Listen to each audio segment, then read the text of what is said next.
Hey everybody, Brian Boyle here, and welcome to episode 53 of The Mesh Tongue. And thanks for all the questions, thanks for all the comments, thanks for all the love and the sharing and all that goes on with these. I've been getting lots of questions. Again, please send those to Brian, B-R-I-A-N, at company, the number 5k.com. That's Brian, B-R-I-A-N, at company 5, the number 5k.com. And I'll be sure to get back to you just as quick as possible. So today I want to talk to you about the Pes Anserine Bursitis. Now, big name, small area. It's the combination of where the hamstrings and the adductors come in and attach. So on the medial side of the knee, so just on the inside, it's going to be just below the knee joint line. So think about MCL. Okay, kind of coming off the middle joint line there.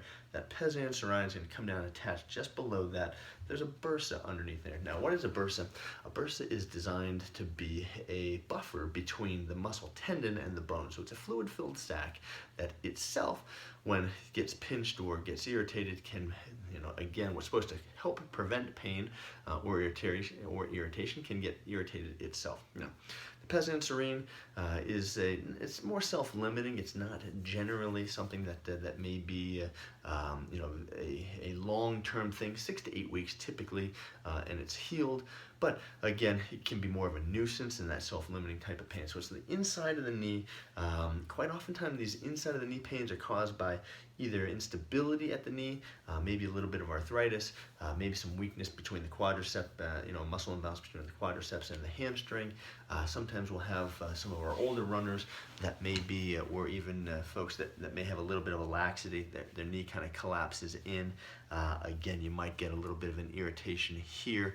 That again can also come from a weak chain up at the hip. So if you're noticing, hip irritation here, quite oftentimes, another diagnosis would be hip pain radiating down to the inside of the knee. So that Pes Anserine Bursitis can get misdiagnosed as kind of a hip irritation or vice versa. Okay, we might diagnose you with this, and then it could be a hip irritation. So today I want to talk to you about a couple different options.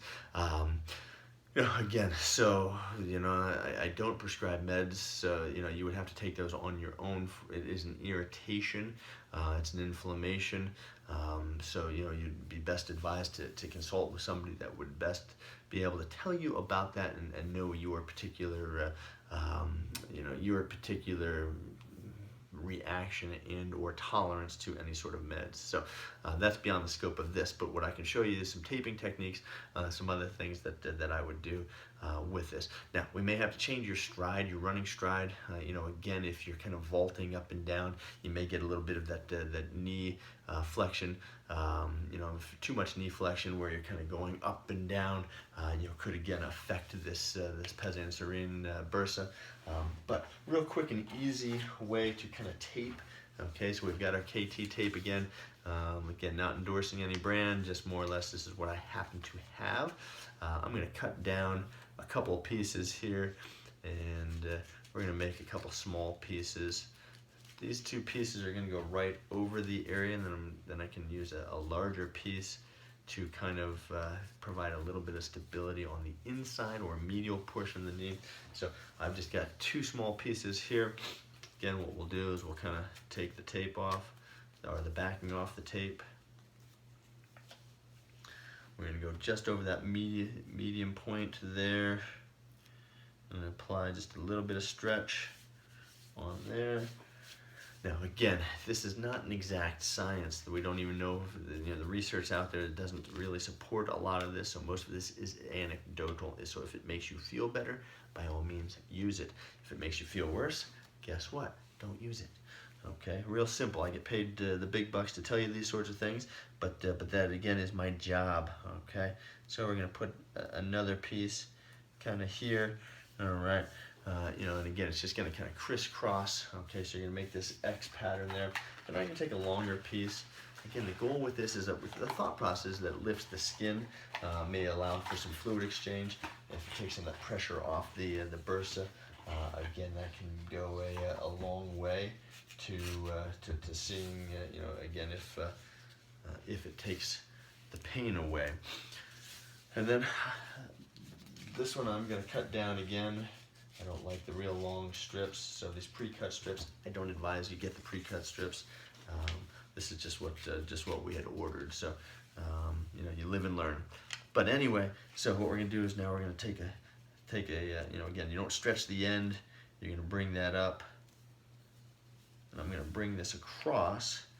Okay, now I have my knee bent, so again, notice I've got the knee bent because I don't want to have any limitations. Okay, and we're just going to bring that across and up. All right, so I shouldn't have any problems with my knee straight or bent. I should have full range of motion, okay, along there. Again, what this is going to do is just provide a little bit of stability for the knee. Okay, so I can pull up through here, so it's almost this eye strip going straight up, maybe a little bit of a curve coming in. You know, again, when my knee is bent, there's no restriction. I can get into a full squat. Okay, and you're just gonna give a little friction. Probably want to prepare the skin surface. Again, I've got leg hair on here, so that's not going to last all that long. Probably wouldn't even get through a run with that. Now, another thing you can do, you can take something like the Stinger by Recoup Fitness. This is just an ice massage ball. Okay, you can kind of get into that area. You know, again, there is some controversy about rubbing a bursa. Do you want to inflame it more, or are you not inflaming it? You know, again, anecdotally, if it feels better when you're icing, by all means, go ahead and ice. If not, then don't do it. Okay, that's the key. Whatever doesn't make you feel better, don't do. I can tell you that there's lots of people out there telling you to do lots of things. Oh, you gotta do this, you gotta do that. Don't do it if it doesn't feel good. That's the ultimate goal, is making you feel better. So I don't care what I say, what anybody else says. If it doesn't make you feel better, don't do it. So again, you can do the ice massage 5-10 minutes right on the surface of the skin. You can do it over the tape. That's the beautiful thing about the KT tape. You could already have it taped and then you know, continue to do the ice massage. One of the other things that I like to do, you know, on a consistent basis is stretching. So stretching consistently is the key. We've talked about this in some other episodes, particularly in the fashion for the calves. Okay, because of the attachment of the gastroc and the soleus muscles in the back. Okay, I've got a slant board here. I'm gonna just shoot this down a little bit.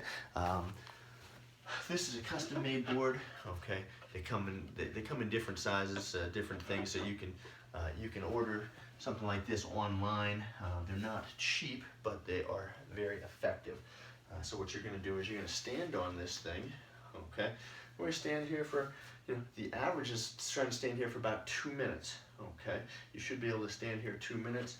Okay, you know, again, we can kind of take from the reverse angle here, so you can see that this has got the board. Okay, and then we're just going to stretch through here. The goal is to stretch the hamstrings and the calves. The calves come up and attach on top of here. The hamstrings come down. So if we're stretching that area, okay, that's not a bad thing whatsoever. The other thing is that taking the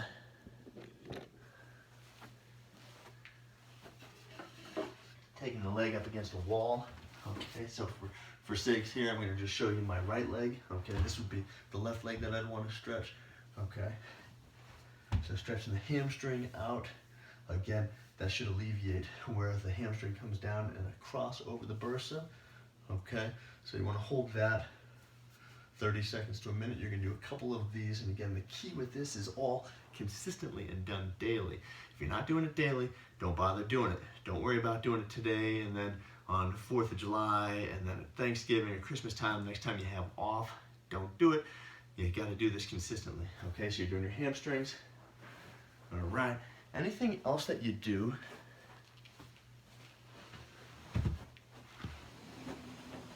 let me grab my seat again. Okay, anything else that you can do for building up the quadriceps, all right, especially if you've got some knee instability, you know, certainly go a long way. So you can do leg lifts, you can do straight leg raises, you can do side raises, okay. The key with it is that you're strengthening while trying to alleviate the symptoms. And again, this is a self-limiting pain. This is often referred to as the other knee pain, especially in runners and particularly, but we see this more in cutting and other sports. So runners, I don't always see this, but like I said, it can be misdiagnosed. And this is just a way to tape Showed you a way to stretch the calves, showed you a way to stretch the hamstrings. Anything else that you're doing out there? Anything else that you found that has worked? Leave your comments below on this video. I'm always open to new ideas, and I love sharing. So I'm loving to hear what other folks are doing out there. So leave those comments below. Leave send me an email, Brian BRIAN at company5k.com. I'd love to hear from you. And this is episode 53 of the Mesh Tongue. As I tell everybody, share this with your friends, share it with your family, share it with your training partners. But whatever you do, don't go hurting yourself to come back. Hey, I'll see you again tomorrow for episode 54, and we'll go from there. It's a wrap.